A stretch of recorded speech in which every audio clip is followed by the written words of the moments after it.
हर रोज एक नई कहानी देखने के लिए चैनल को सब्सक्राइब करें और बेल आइकन दबाना ना भूलें।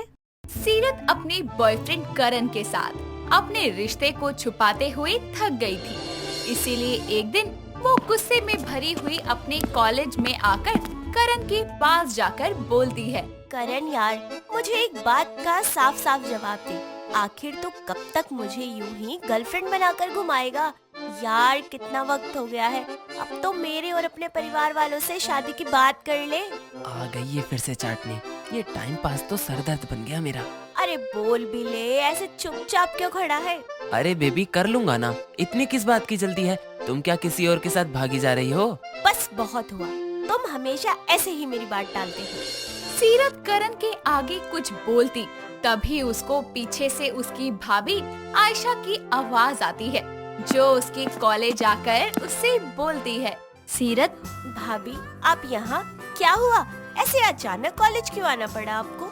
वो माँ जी ने बोला था हमें किसी जरूरी पार्टी में जाना है, तो मैं तुम्हें कॉलेज से ले आऊं, इसलिए आना पड़ा। अब अगर तुम्हारी कोई जरूरी क्लास नहीं है तो तुम मेरे साथ घर चलो। करण सीरत की भाभी आयशा को देखकर दंग रह जाता है, क्योंकि आयशा बेहद खूबसूरत थी और उसकी फिटनेस और फिगर को देखकर कोई उसको शादीशुदा बोल ही नहीं सकता था। वो उसको एकटक देखे जा रहा था। ये देखकर आयशा सीरत से बोलती है, सीरत वैसे ये कौन है?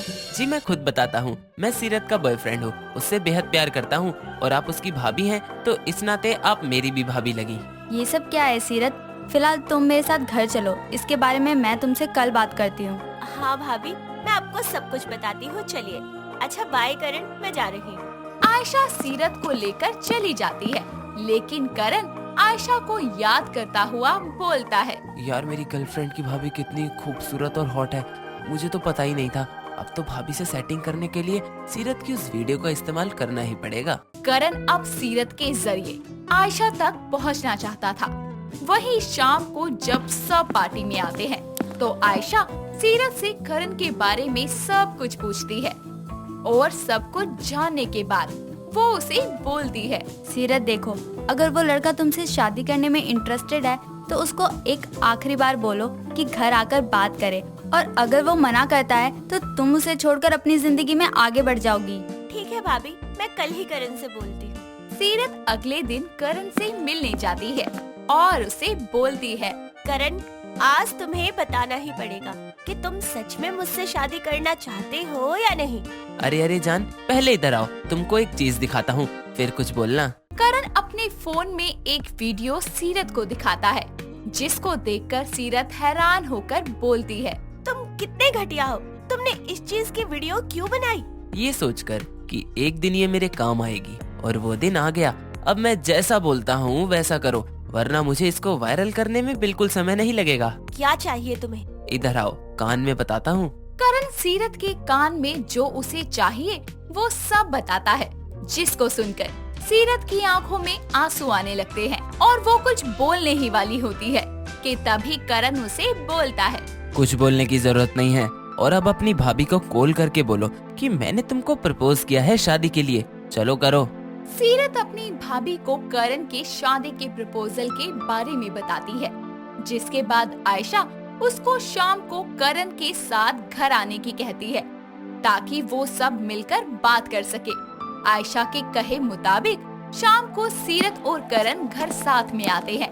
आयशा सबको पहले ही सब बता देती है, इसीलिए सीरत की माँ सुमन और भाई शिवम करण का वेलकम करते हैं और उसको बैठाकर बोलते हैं, अच्छा तो तुम हो वो लड़के जिसने मेरी बहन का दिल चुराया है? सही है, दिखने में तो अच्छे घर के हो, कहते क्या हो? वो मैं खुद का काम शुरू करने वाला हूँ। एक्चुअली मेरा इस दुनिया में कोई नहीं है। माँ पापा बचपन में चले गए थे, एक आंटी ने पाला था, उन्होंने भी बड़ा करके बोल दिया कि अब अपनी जिम्मेदारी खुद उठाओ। अच्छा, मतलब बेटा तुम अकेले रहते हो, पर हमारी बेटी कैसे एक नई जिंदगी की शुरुआत अकेले करेगी? तुम्हारे घर में ना उसको समझाने के लिए सास होगी, ना कोई बहन जैसी ननद या देवरानी। इन्हीं सब बातों के बीच आयशा चाय नाश्ता लाती है और सबसे बोलती है, मेरे पास एक आइडिया है माँ जी, क्यों ना शादी के कुछ समय तक सीरत और करण हमारे साथ ही रहें। दीदी को अपनी नई गृहस्थी में अच्छे से ढालकर उन्हें करण के साथ वापस भेज देंगे। हाँ ये सही है, इससे मेरी बहन एकदम से हमसे दूर नहीं होएगी। आयशा की बात से सभी सहमत होते हैं, लेकिन करण उसकी बात का कुछ और ही मतलब निकालकर मन ही मन में बोलता है। लगता है आग दोनों तरफ लगी है।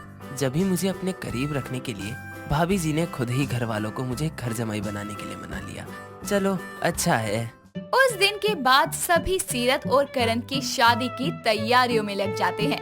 मेहंदी हल्दी का फंक्शन बड़े ही अच्छे से मनाया जाता है, लेकिन संगीत के फंक्शन वाले दिन जब करण और सीरत को साथ में डांस करने की बोला जाता है, तो सीरत सबसे बोलती है। मुझे डांस नहीं आता, मैं नहीं नाचूंगी। अरे दीदी बहुत आसान है, कोशिश तो करो। तो भाभी आप ही करके दिखाओ ना करण के साथ, जाओ। आइए भाभी, इसको दिखा दें कि डांस करना कितना आसान है। मुझे अपना हाथ दीजिए। करण डांस के बहाने आयशा के करीब आता है और उसकी कमर पर हाथ रखते हुए डांस करने लगता है। करण का छूना आयशा को अच्छा नहीं लगता, इसीलिए वो थोड़ा सा डांस करके ही दूर हट जाती है और सीरत से बोलती है। जाओ सीरत, अब तुम करो। आयशा के बोलने पर सीरत करण के साथ डांस करती है। सीरत की करण से शादी होने वाली थी, लेकिन फिर भी वो पूरी तरह खुश नहीं थी। इस बात पर आयशा उसको अलग ले जाकर बोलती है।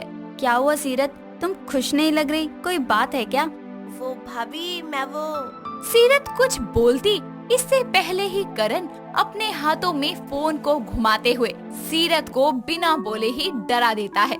ये देखकर सीरत आयशा से बोलती है। कुछ भी तो नहीं भाभी, आओ चलो सबके साथ नाचे। सीरत बात को टाल देती है। अगले दिन सीरत और करण की शादी थी। उससे पहले ही आज की रात जब सब अपने कमरों में होते हैं, तो करण सीरत को बुलाकर बोलता है। अच्छा सुनो, अब तुम मेरे कमरे में अपनी भाभी को किसी बहाने से भेजो। उसके कुछ देर बाद पूरे परिवार को बुलाकर तुमको मेरे कमरे में आना है। बाकी तो मैं तुमको पहले ही समझा चुका हूँ। क्यों कर रहे हो तुम ये सब, क्यों? क्योंकि मुझे मेरी गर्लफ्रेंड की भाभी से सेटिंग करनी है।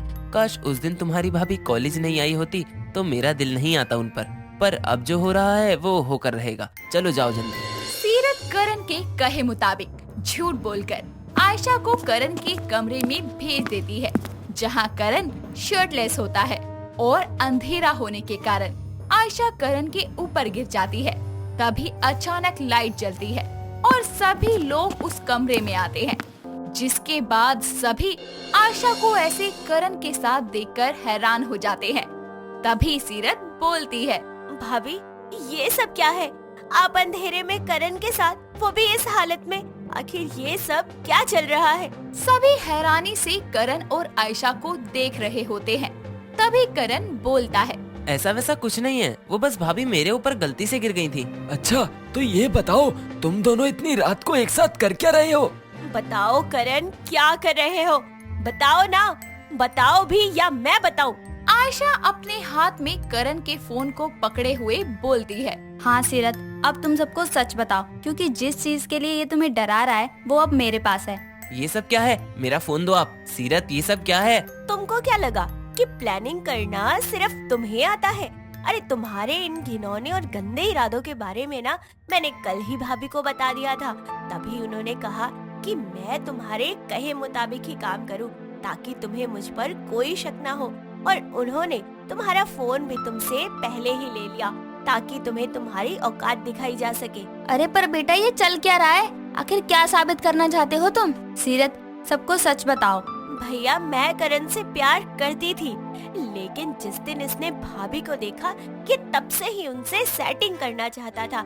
इसकी भाभी पर गंदी नजर थी, जिसके चलते इसने मेरा प्राइवेट वीडियो बनाकर उसके सहारे मुझे ब्लैकमेल किया और ये भाभी को ऐसी हालत में सबके सामने लाना चाहता था, ताकि सब भाभी को ऐसे देखे और फिर उन्हें धक्के देकर घर से निकाल दे और फिर ये उनका हमसाया बनकर उन्हें सहारा दे और अपना मकसद पूरा कर ले। लेकिन ये शायद भूल गया था कि सीरत मेरी ननद नहीं बहन है।